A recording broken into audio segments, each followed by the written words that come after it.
Lupa ng araw na luwalhati magsinta, buhay langit sa piling mo. Aming ligaya ng pag may mga api, ang mamatay lang dahil sa'yo. Okay, so yun na nga mga kaibigan, si Billy po ang naatasan ng SM City Bicutan para awitin ang Philippine National Anthem ngayon pong Independence Day. Mga kaibigan, nandito din po ang mga matataas na opisyal ng Parañaque sa pangunguna po ni Congressman Gus Tambunting. Ito po si Sir Chris, mga kaibigan, at yan po. Siyempre medyo mainit lang pero okay lang. Ito po mga cultural dancers, mga kaibigan, at napakahusay din po nila, mga kaibigan, at yan po, sumasayaw na po sila.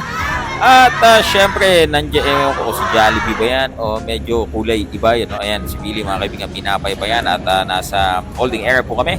At habang naghahanda, ito po, SM City Bicutan, mga kaibigan, naghahanda na po, mga kaibigan, para po sa ika-126 na taong anibersaryo ng ating pong kasarinlan, mga kaibigan. So, ayan, mga kaibigan, lahat po nakatayo na. At yon si SB, napa-voice over pa bigla, mga kaibigan. Yan, let's go! We're here at the SM Bicutan, Independence Day. Kakanta si Billy. Woohoo! The Prince of National Anthem. Let's go! Woohoo!